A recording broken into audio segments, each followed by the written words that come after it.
Horror movies చూడొద్దంటే చూస్తూనే ఉంటావు. రాత్రంతా అమ్మా దయ్యం అని ఒకటే కలవరింత. నిన్నసలు అయినా దీన్ని చెడగొట్టేదంతా మీరే. ఇలాంటి సినిమాల పిల్లలకి చూపించేది? టైం అయింది, రా ఇక పడుకుందు.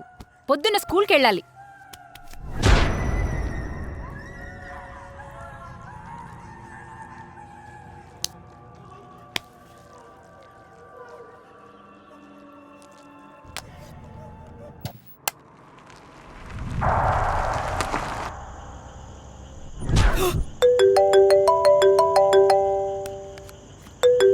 హలో హలో జగదీష్, నేను ఇన్స్పెక్టర్ ప్రకాష్ని మాట్లాడుతున్నాను. మీ ఇంట్లో రెంట్కున్న ఫ్యామిలీ, మీ ఇంటి పాత ఓనర్ ప్రతాప్ మీ ఎస్టేట్లో దారుణంగా చనిపోయి ఉన్నారు. నాకు తెలిసిన ఇన్ఫర్మేషన్ ప్రకారం ఆ ఇంట్లోకి అడుగుపెట్టిన ప్రతి ఒక్కరూ ఏదో ఒక రూపంలో చనిపోతున్నారు. నా గెస్ కరెక్ట్ అయితే నెక్స్ట్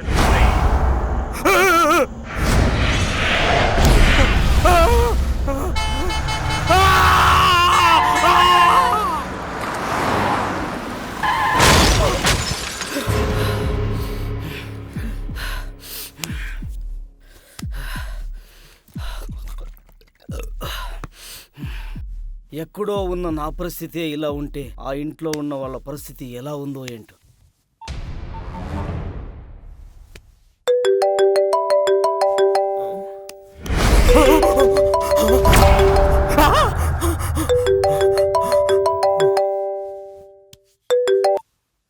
హలో, ఎవరు? నేను మీ ఇంటి పాత ఓనర్ ప్రతాప్ని. నువ్వా?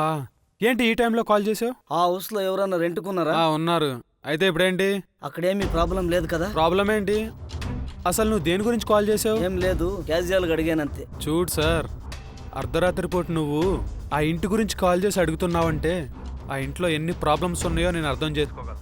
ఆ ఇంట్లో దయ్యాలు ఉన్నాయని, ఆ ఇంట్లో అడుగుపెట్టిన వాళ్ళు చనిపోతున్నారని నాకు చాలా మంది చెప్పారు.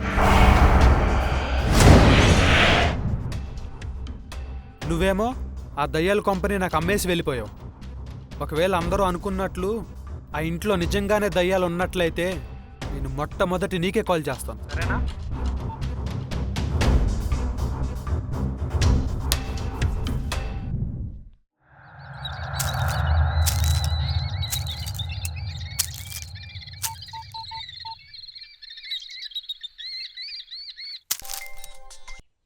హలో. హలో సార్, ప్రతాప్ గారేనా? అవును, చెప్పండి. నా పేరు చందు అండి. మేము మీ ఫామ్ హౌస్లో రెంట్కుంటున్నాం. ఇక్కడ తెలియని ప్రాబ్లం క్రియేట్ అవుతుంది. ముందు ఏం జరిగిందో తెలుసుకుందామని కాల్ చేశాను sir. Sorry, wrong number. Hello hello hello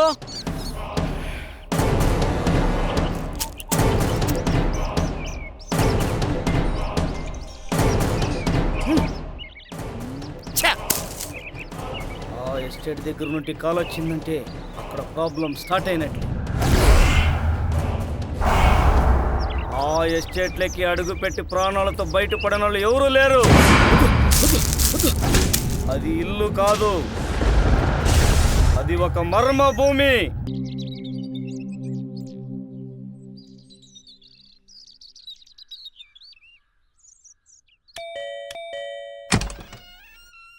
ఇక్కడ రమ్య అంటే ఎవరు? నేనే సార్. ఇంతకీ మీరెవరు? I'm CBI officer. ఒక కేసు పని మీద మిమ్మల్ని కలవడానికి వచ్చాను. ఇతను ఎవరో మీకు తెలుసా?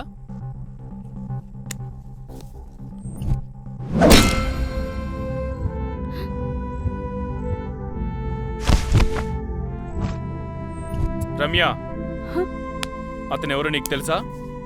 సారీ సార్, అతనెవరో నాకు తెలీదు. మీరు ఈ డైలాగ్ చెప్తారని నేను ముందే ఎక్స్పెక్ట్ చేశా.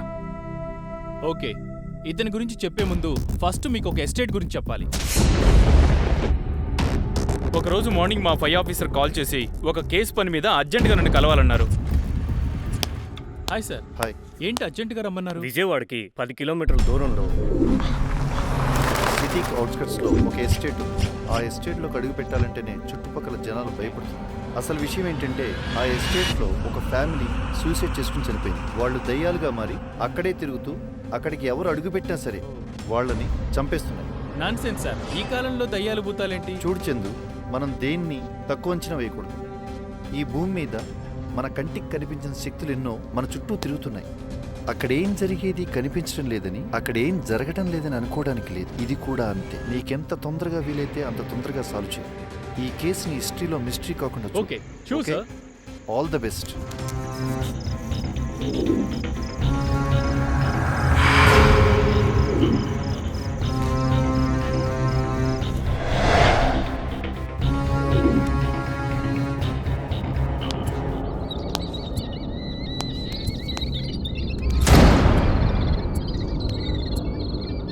ఆ తర్వాత ఆ ఎస్టేట్ గురించి ఎంక్వైరీ చేయడం స్టార్ట్ చేశాను. ఏ మీకు బతకాలని లేదా?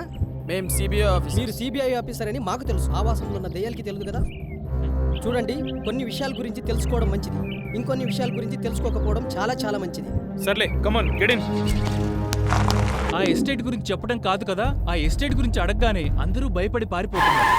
ఏమో మాకు తెలియదు, ముందు ఎవరన్నా అడగండి. వెళ్దాం పదరా. ఇంత చెప్పరాలేదా? వీళ్ళందరూ చెప్పేదాన్ని బట్టి నాకు కూడా దయ్యాలున్నాయేమోనని నమ్మాలనిపించింది.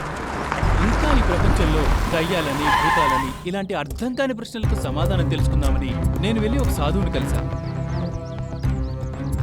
అతను నాకేమని చెప్పాడంటే, చూడు బాబు, ఒక ప్లేస్లో కొన్ని శక్తులు శక్తివంతంగాను, ఇంకొన్ని ప్లేస్లో వాటి శక్తి చాలా తక్కువగాను ఉంటుంది. ఫర్ ఎగ్జాంపుల్, మనం వెళ్ళి ఒక గుళ్ళో 10 నిమిషాలు కూర్చున్నాం అనుకోండి, ఇంకో 10 నిమిషాలు కూర్చుందామని అనిపిస్తుంది. అదే శ్మశానానికి వెళ్ళామనుకోండి, ఎప్పుడు అక్కడి నుంచి బయటకు వద్దామా అనిపిస్తుంది.